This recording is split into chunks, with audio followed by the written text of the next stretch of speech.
சொல்லுவாங்கல்ல, இப்பதான் மாவட்ட செயலர்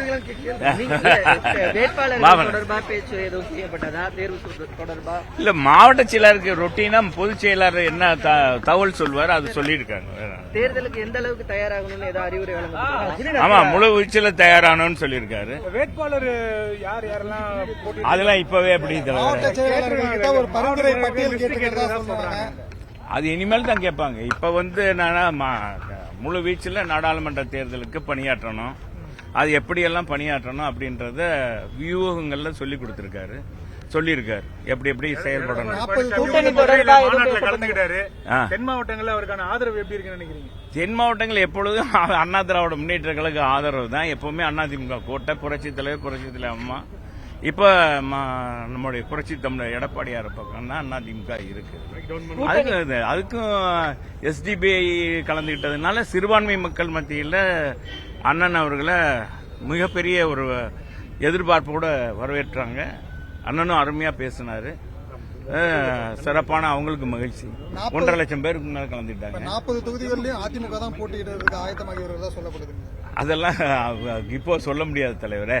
கூட்டணி எல்லாம் கூட்டணி அமைப்புன்னு பொதுச் செயலாளர் சொல்லியிருக்காரு, அதெல்லாம் பார்த்த பிறகு வேற என்ன சொல்லுங்க.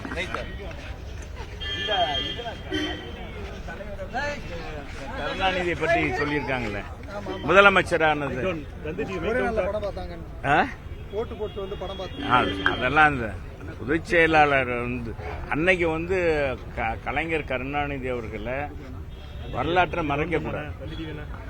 முதலமைச்சராகணுன்றதுக்கு அன்றைக்கு வந்து அண்ணாவுக்கு பிறகு திராவிட முன்னேற்ற கழகத்தில் யார் முதலமைச்சராகணுன்ற வரும் பொழுது எல்லாருமே நாவலர் நெடுஞ்செழியன்னு சொல்லும்போது புரட்சித் தலைவர் மட்டும்தான் நம்ம அன்னைக்கு இருந்த டாக்டர் கலைஞர் அவர்களுக்கு முன்மொழியணும் சொல்லி முரசொலி மாறன் மற்றவங்கெல்லாம் வந்து தோட்டத்தில் வந்து கேட்டதுக்கு நாங்கள் அப்புறம் புரட்சித் தலைவர் அதில் முடிவெடுத்து அதற்கு பிறகு நடிகர் எஸ் ராஜேந்திரன் அன்னைக்கு இருந்த SSR அவர்களெல்லாம் சந்திச்சு பேசி நம்ம ஒட்டுமொத்தமாக மக்கள் அடிப்படை மக்களுடைய தேவைகளை நிறைவேற்றக்கூடிய ஒரு முதல்வர் யாருன்னா கலைஞர் கருணாநிதி, எனவே நம்ம அவரை தேர்ந்தெடுப்போம் அப்படின்னு சொல்லி புரட்சித் தலைவர் தான் முழுக்க முழுக்க காரணம்.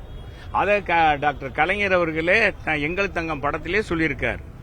டாக்டர் கலைஞர் அவர்களே தன் திருவாயால் மலர்ந்து முரசொலி மாறன் அவருடைய படத்தில் முரசொலி மாறன் சொல்றாரு, புரட்சித் தலைவர் எம்ஜிஆர் அவர்கள் இல்லாவிட்டால் எங்களுடைய மனைவிகள்லாம் தெருவுக்கு வந்திருப்பாங்க, தூக்கு போட்டிருப்பாங்க, நாங்கள்லாம் தெருவுக்கு வந்திருப்போம். எங்க மான மரியாதையை காப்பாற்றியவர் புரட்சித் தலைவர் எம்ஜிஆர் அவர்கள் வந்து அன்னைக்கு புரட்சி நடிகர் எம்ஜிஆர்னு சொன்னார். அதே மாதிரி அவர் ஒரு வள்ளல் பெருமான், கர்ணனுக்கு பெரிய அவர் தான் குடை வள்ளல், 8வது கர்ணன் 8வது வள்ளல்னு சொன்னார். ஆனால் டாக்டர் கலைஞர் இறுதியாக பேசும்போது வள்ளலுக்கெல்லாம் வள்ளல், திராவிட கர்ணன் சொல்லி பேர் சூட்டியவர் அவர் தான். என்னை போன்றவர்களே உயர் பதவியில் உட்கார வைத்து அழகு பார்த்தவரும் எங்களுடைய அருமை நண்பர் புரட்சி தலைவர் பேரை சொல்லி சொன்னார். இது வரலாற்று. இதை போய் வாடகைக்கு விட்டுருக்க கமலஹாசன் மறைச்சிட்டு இப்போ இன்னைக்கு சூப்பர் ஸ்டார் அவர்களும் ஏதோ டாக்டர் கலைஞர் அவர்களே 100ஆண்டு விழாவில் புகழன்றதுக்காக அதை தவறான அந்த வரலாற்றை மறைத்து பேசியிருப்பது உண்மையிலே வருத்தம். கமலஹாசன் பேசுனது கூட இல்லை, அவர் எப்பொழுதும் விக்ரம் படத்தோடு அவர் வாடகைக்கு விட்டார் திமுகவுக்கு அவருடைய வாயை. ஆனால் சூப்பர் ஸ்டார் எப்பவுமே தன் நேர்மையா பேசக்கூடியவர்.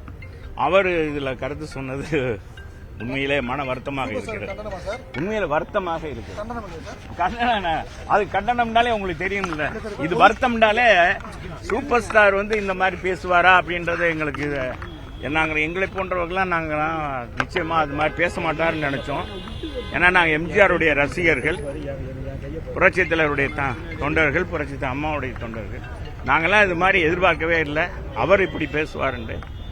அவரும் இன்னைக்கு கமர்ஷியலா திமுகவுடைய இந்த ஆட்சிக்கு பயந்து கொண்டு தன்னுடைய படங்கள் நாளைக்கு ஏதாவது அதிகமான பொருட்செலவில் விற்கப்படுகிற அந்த படங்கள் இன்னைக்கு மிகப்பெரிய எதிர்பார்ப்போடு இருக்க படங்கள்லாம் எதுவும் கெடுத்துருவாங்களோ, சிவாஜி படம் மாதிரி எப்படி ஏவிஎம் படம் தயாரித்து ஏவிஎம் பிலிம்ஸ் தயாரிக்கப்பட்ட சிவாஜி படத்தை படம் வர்றதுக்கு முன்னாலே அன்னைக்கு இருந்த டாக்டர் கலைஞர் வந்து அந்த படத்தை வந்து அவங்களுடைய கம்பெனிக்கு கொடுக்கல அப்படின்றதுக்காக முத நாளே சிடியை வெளியிட்டாங்க.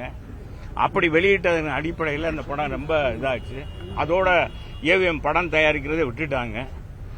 அந்த மாதிரி ஒரு சூழ்நிலை வந்துடக்கூடாதுன்றதுக்காக சூப்பர் ஸ்டாரும் இப்படி பேசிட்டாரே, ரஜினி அவர்களும் பேசிட்டாருங்கன்ற வருத்தம்.